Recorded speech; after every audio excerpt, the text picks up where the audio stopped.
आज के वीडियो में आपका बहुत बहुत स्वागत है और एक बार फिर से अपने YouTube channel pharmacy with Ashish channel पर आपका बहुत बहुत स्वागत है। ठीक है, तो आज के प्रैक्टिस सेट में हम लोग जानेंगे एक अच्छे क्वेश्चनों के बारे में। ठीक है, जो हम अच्छे से उनसे रूबरू करवाएंगे आपकी। ठीक है, तो आप जो है तैयारी यदि कर रहे हैं किसकी, फार्मासिस्ट एग्जाम की। ठीक है, फार्मासिस्ट एग्जाम हो चाहे ESIC एग्जाम हो, ठीक है, या फिर SSB ASI ITBP का ASI का हो फार्मासिस्ट का, या फिर ITBP ASI फार्मासिस्ट का हो, या फिर कोई भी एग्जाम हो या SGPGI का हो। ठीक है, SGPGI अभी फॉर्म निकले हैं। ठीक है, तो इन सब फार्मासिस्ट एग्जामों के लिए बहुत ही महत्वपूर्ण ये क्वेश्चन होने वाले हैं। आपसे बस इतना ही कहना है कि अगर आप चैनल को सब्सक्राइब नहीं किए हैं तो जाके चैनल सब्सक्राइब कर लीजिएगा, वीडियो को लाइक कर दीजिएगा और बेल आइकन को ऑल पे प्रेस कर दीजिएगा, जिससे हमारे नोटिफिकेशन वीडियो डालते ही आपको मिल जाएंगे। ठीक है, तो आज का पहला क्वेश्चन बिना देरी करते हुए पढ़ते हैं। इसमें लिखा है स्पेंस एंड ट्विंस आर। ठीक है, तो इसमें बताना है कि ट्विंस स्पेंस जो होते हैं एंड ट्विंस जो होते हैं वो हैं क्या हैं, फॉस्फोलिपिड्स हैं या फिर ग्लाइकोसाइड्स हैं या फिर क्या है पॉलीऑक्सी एल्कलाइन डेरिवेटिव है या फिर ग्लाइकोलिपिड्स हैं। तो दोस्त स्पेंस और जो ट्विंस होते हैं ये क्या होते हैं, ये होते हैं क्या होती है पॉली ऑक्सी एल्कलीन डेरिवेटिव होते हैं। तो option C is the correct answer. क्या option C is the correct answer. तो चलिए दोस्त बिना देरी करे हुए चलते हैं अगले क्वेश्चन पे। ये दिया गया है द मोस्ट सुइटेबल यानी कि बहुत ही ज्यादा सुइटेबल क्या है प्रिजर्वेटिव। क्या है प्रिजर्वेटिव? प्रिजर्वेटिव किसे कहते हैं? जो प्रिजर्व करता है किसी चीज को, जैसे प्रिजर्वेटिव जैसे किसी चीज को नुकसान से बचाने वाला प्रिजर्वेटिव। ठीक है, वो प्रिजर्वेटिव कहलाता है। ठीक है, जैसे कोई ऐसा कारक जो किसी चीज को खराब होने से बचा ले तो उसको क्या कहते हैं? प्रिजर्वेटिव। ठीक है, बोलचाल की भाषा में। For the I drop is, ठीक है, आई ड्रॉप में जो बचाने उसके नुकसान से होने वाले नुकसान से बचाता है तो उसको क्या कहते हैं दोस्त? ये पूछा गया है। ड्रॉप इज, तो उसमें पूछा गया कि ऑप्शन ए है फेनिल मर्क्यूरिक एसीटेट या फिर मेथिल पैराबीन या फिर थियोमर्थल, क्या है थियोमत्सल या फिर फेनॉल। तो राइट आंसर हो जाएगा दोस्त ऑप्शन ए, यानी कि option A is the right answer. क्या? Phenyl mercuric acetate is the correct answer. क्या? Phenyl mercuric acetate is the correct answer, यानी कि option A is the right answer. तो चलिए दोस्त, व्हेन ह्यूमन आरबीसी, ठीक है, जब ह्यूमन की आरबीसी आर प्लेस्ड इन क्या है हाइपरटोनिक सोल्यूशन प्रोड्यूस। तो जो ह्यूमन की आरबीसी होती है, इसमें पूछा गया है कि ह्यूमन की जो आरबीसी होती है ये प्लेस्ड की जाती है हाइपरटोनिक सोल्यूशन में तो प्रोड्यूस करती है क्या? ठीक है, तो बताना है ऑप्शन ए ग्रेनुलेशन या फिर क्या है ह्यूमियोलाइसिस, ठीक है, या फिर नो चेंज यानी कि उसमें कोई चेंजेस नहीं होते हैं, या फिर D all of the above यानी कि इसमें से सभी। तो इसमें जो बताना है इसका राइट आंसर क्या हो जाएगा दोस्त? इसमें राइट आंसर हो जाएगा अब आपका ऑप्शन नंबर ए। क्या हो जाएगा? Option number A. तो granulation is the correct answer, यानी कि option A is the right answer. तो चलिए दोस्त, अगला क्वेश्चन इसमें दिया गया है कि क्या पूछा गया है ग्रेगरी, ठीक है, Gregory's powder can be used as. ठीक है, तो बताना है कि जो ग्रेगरी पाउडर होता है ये कैन बी यूज्ड एज। तो बताना है क्या है हिमेटेनिक होता है, हिमेटेनिक या फिर एंटीसेप्टिक होता है या फिर कैथरेटिक होता है या फिर एस्ट्रिंजेंट होता है। तो इसका राइट आंसर हो जाएगा दोस्त ऑप्शन नंबर, आप बताइएगा। तो इसका राइट आंसर क्या हो जाएगा? पाउडर के लिए कैन बी यूज्ड, ये किस में यूज होता है तो बताइएगा। कैथरेटिक में यूज होता है, एस्ट्रिंजेंट में यूज होता है, एंटीसेप्टिक के रूप में यूज होता है या फिर हेमेटेनिक के रूप में यूज होता है। तो इसका राइट आंसर हो जाएगा option C, cathartic is the correct answer. क्या? Cathartic is the correct answer. चलिए दोस्त, अगला क्वेश्चन है fluid preparation for the external use which are applied with a brush और रॉड। ठीक है, तो बताना है फ्लूइड जो क्या होता है प्रिपरेशन होता है फॉर द एक्सटर्नल यूज। ठीक है, एक्सटर्नल यूज करने के लिए, बाहरी उपयोग के लिए, ठीक है, नॉट इंटरनल। ठीक है, एक्सटर्नल पूछा गया है इसमें बाहरी यूज के लिए, which are applied with a brush और रॉड। ठीक है, तो बताना है डेंटिफ्रिसेस होते हैं, फ्रेस होते हैं या फिर डच होते हैं, डचेस होते हैं या फिर क्या होते हैं इलेक्सिव्स होते हैं या फिर कोलाइडन होते हैं। तो दोस्त ऑप्शन डी हो जाएगा। क्या? कोलाइडन होते हैं। क्या होते हैं? कोलाइडन होते हैं। तो option D is the right answer. क्या? Option D is the right answer.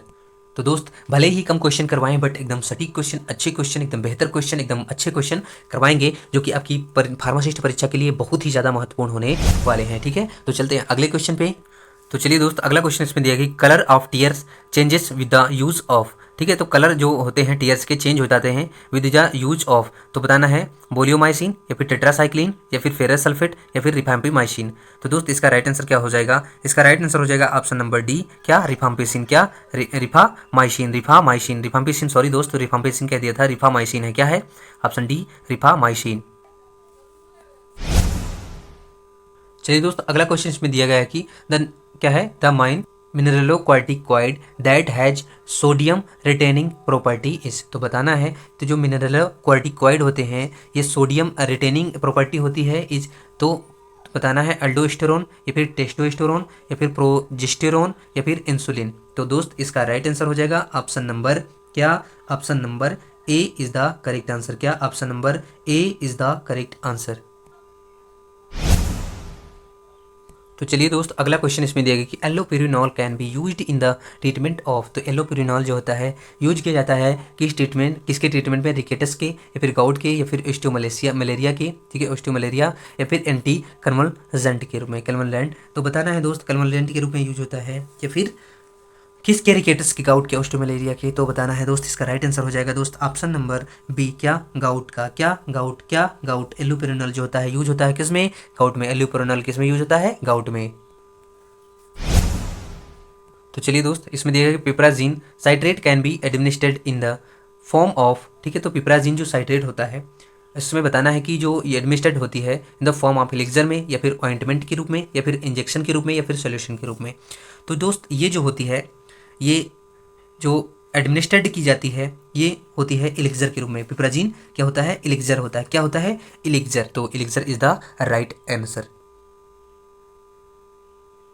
चलिए दोस्त इसमें अगला क्वेश्चन दिया गया कि cimetidine H2 receptor antagonist is derivatives of. तो बताना है सिमेटिडीन जो होता है H2 receptor antagonist is derivative of. तो पैराजोलिडीन होता है या फिर ऑक्साजोल होता है या फिर इमिडाजोल होता है या फिर पैराजोल होता है दोस्त। तो इसमें राइट आंसर हो जाएगा ऑप्शन सी।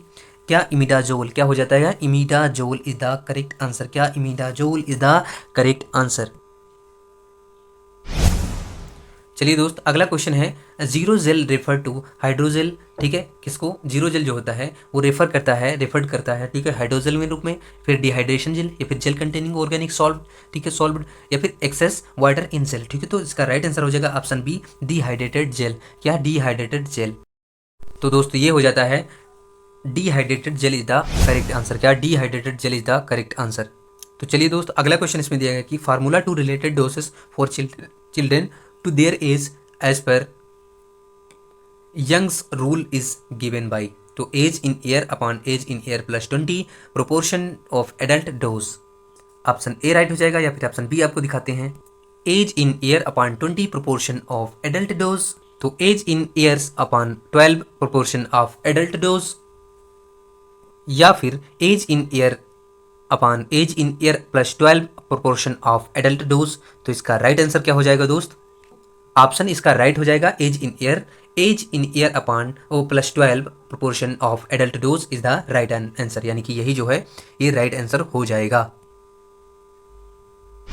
चलिए दोस्तों अगला क्वेश्चन है drug with low therapeutic index have to be continuously administered since. तो ऑप्शन ए है there median toxic dose in high is high या फिर बी दिया गया कि दे आर वेरी पोटेंट, ठीक है, एंड हैव लो डोज या फिर सी है difference between effective and toxic level is less. Option D none of the above. तो इसका राइट आंसर क्या हो जाएगा दोस्त, option number C difference between effective and toxic level is less. Option C is the right answer. चलिए दोस्त अगला question इसमें दिया गया कि द क्या है concentrated of dextrose isotonic with the blood plasma is. तो बताना है जो कंसंट्रेशन होता है डेक्सट्रोज का आइसोटोनिक विद ब्लड प्लाज्मा तो 0.9% वेट पर वॉल्यूम होता है या फिर 4.5% वेट पर वॉल्यूम होता है या फिर 5% वेट पर वॉल्यूम होता है या फिर 0.545% वेट पर वॉल्यूम होता है। तो इसका राइट आंसर क्या हो जाएगा दोस्त, ऑप्शन नंबर क्या, option number C is the correct answer. क्या, option number C is the correct answer. चलिए दोस्त अगला है which of the following is commonly not use for packaging by pharmacist. क्या है, pharmacist for filling a prescription. तो बताना है which of the following is commonly use not, यानी कि not used for packaging by pharmacist for filling a क्या है prescription है। तो क्या है ब्लिस्टर पैक या फिर प्रिस्क्रिप्शन बॉटल या फिर शिफ्ट ऑफ टॉप कंटेनर या फिर ड्रॉपर बॉटल।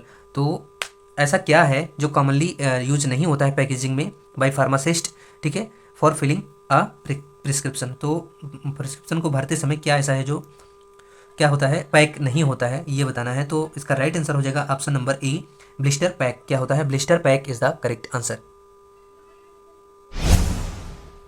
चलिए दोस्त अगला क्वेश्चन है which of the following is not a method for enhancing transdermal, ठीक है, प्रीमिशन ऑफ द ड्रग, ठीक है, ऑफ ड्रग। तो बताना है ऑप्शन ए है इंटोफोरेसिस, ठीक है, या फिर सोनोफोरेसिस, या फिर इलेक्ट्रोफोरेसिस, या फिर हाइड्रेशन ऑफ स्किन। तो दोस्त बताना है, इसका राइट आंसर हो जाएगा option C, electrophoresis is the correct answer. क्या? Electrophoresis is the correct answer. चलिए दोस्त अगला क्वेश्चन इसमें, when hypotonic solution is injected intravenously, क्या है इंट्रावेनसली, इट लीड टू, तो बताना है श्रिंकेज ऑफ आरबीसीज, या फिर हेमोलाइसिस ऑफ आरबीसीज, या फिर neither shrinkage nor haemolysis and, ठीक है, 1 एंड 2। तो बताना है इसका राइट आंसर क्या हो जाएगा, ऑप्शन नंबर बी। क्या? Option number B is the correct answer. क्या? Haemolysis of RBC is the correct answer.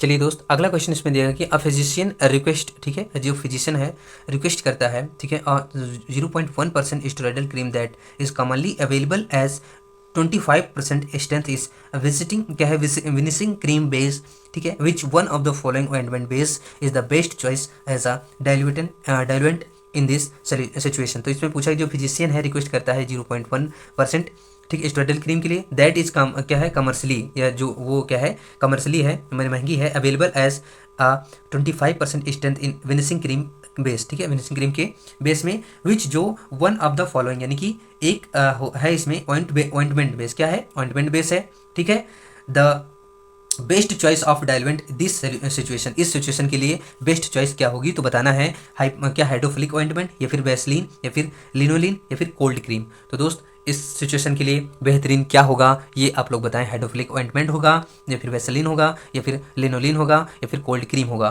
तो इसका राइट आंसर क्या हो जाएगा दोस्त, इसका राइट आंसर हो जाएगा ऑप्शन ए। क्या? Hydrophilic ointment is the correct answer. क्या? Hydrophilic ointment is the correct answer.